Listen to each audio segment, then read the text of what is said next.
আসসালামু আলাইকুম। আমি professor Afzalunnesa Chowdhury, senior consultant gynae and obstetrics বিভাগ, ল্যাবেড স্পেশালিস্ট হসপিটাল, ধানমন্ডি।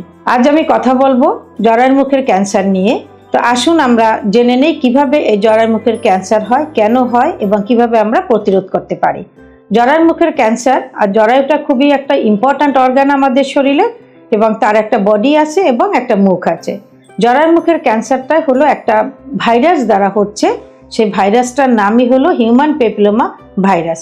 প্রায় 97.7% এই ভাইরাসের জন্য দায়ী, এবং এর সাথে কিছু মহিলারা ঝুঁকিতে থাকেন। মেনলি যেহেতু এটা যৌন সংস্পর্শের মাধ্যমে হয়, কাজেই যে সমস্ত মায়েরা যাদের বহু সঙ্গী থাকে এবং যাদের বাল্য বিবাহ হয় এবং যাদের অনেকগুলি বাচ্চা জন্মগ্রহণ করেন, এবং আরেকটা হলো তারা যদি অপরিষ্কার পরিচ্ছন্নভাবে থাকে, তাদের বেলায় এই ইনফেকশনের ঝুঁকিটা বেশি থাকে। এবং জরায়ুর মুখে ইনফেকশনের পরে প্রায় 10 থেকে 15 বছর সময় নেয় পুরোপুরি ক্যান্সার হতে। কাজে আর কোনো ক্যান্সারের কিন্তু এই সুপ্তাবস্থাটা নাই, এখানে আমরা 10 থেকে 15 বছর সময় পাচ্ছি। তো জরায়ুর মুখের ক্যান্সারের এটা একটা ভালো দিক যে এটা সম্পূর্ণ প্রতিরোধযোগ্য, এবং যদি আর্লি স্টেজে আমাদের কাছে আসে তাহলে এটা চিকিৎসা করে সম্পূর্ণ নিরাময় সম্ভব।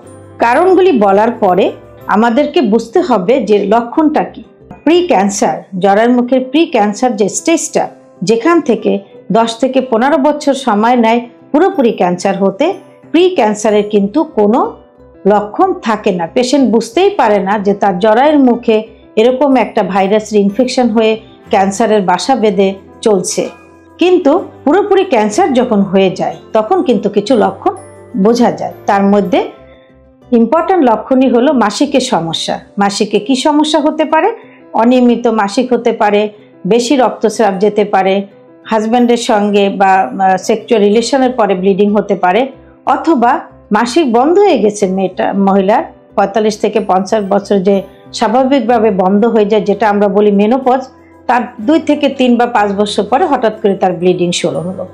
এই যে সমস্যাগুলো হয় তখনই কিন্তু সাধারণত মহিলারা ডাক্তারদের কাছে শরণাপন্ন হন এবং চিকিৎসা নেওয়ার জন্য আসেন।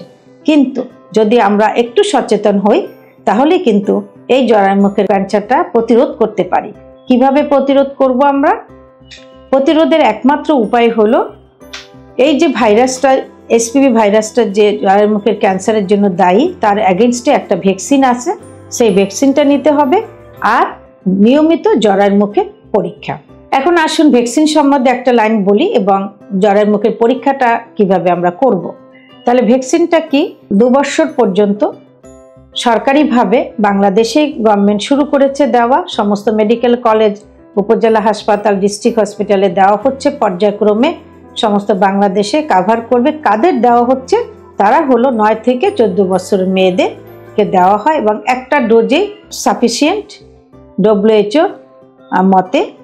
এরপরে 15 বছর পরে যারাদের দিতে হবে তারা হলো 2টা ডোজ দিবে, একটা এখন আজ দিলে 6 মাস পরে আর একটা দিবে। তো এই ভ্যাকসিনটা আমরা দিতে পারি, তাহলে একটা প্রতিরোধ চলে আসলো। আর একটা হলো নিয়মিত জরায়ুর মুখের পরীক্ষা।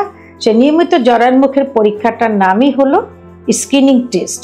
তার মধ্যে ইম্পর্ট্যান্ট হলো VIA test, visual inspection of cervix with acetic acid. এটাও কিন্তু সরকারিভাবে সমস্ত হসপিটালে বিনামূল্যে করানো হয়। এর পাশাপাশি প্যাপস স্মিয়ার এবং এসপিভি DNA টেস্ট নামেও টেস্ট আছে, এটাও করানো হচ্ছে। তো যারা ভ্যাকসিন সরকারিভাবে নিতে পারেননি বা পাওয়া যাচ্ছে না, সেক্ষেত্রে তারা কিন্তু যে কোনো একজন গাইনোকোলজিস্টের শরণাপন্ন হলে এই ভ্যাকসিনটা কিন্তু প্রাইভেটভাবেও পাওয়া যাচ্ছে। আর স্ক্রিনিং টেস্ট যেটা, সেটা কিন্তু 3টা পদ্ধতি বাংলাদেশে অ্যাভেলেবল। তাহলে আমরা নিয়মিত জরায়ুর মুখ পরীক্ষা করার জন্য স্ক্রিনিং করতে পারি, এবং স্ক্রিনিং পজিটিভ যখন হবে তখন তাদেরকে একটা কল্পোস্কোপি নামে একটা মাইক্রোস্কোপিক যন্ত্র আছে, সেই যন্ত্র দিয়ে দেখে ডায়াগনোসিস করে ট্রিটমেন্ট করলে ভবিষ্যতে তারা পুরোপুরি ক্যান্সার হবে না। তো পরিশেষে আমি বলবো, বিশেষ করে মায়েদেরকে বলবো যে আপনারা আপনাদের বাচ্চাদেরকে ভ্যাকসিন দিবেন এবং আপনারা নিজেদের জরায়ুটাকে পরীক্ষা করার জন্য গাইনোকোলজিস্টের শরণাপন্ন হবেন। ধন্যবাদ সকলকে।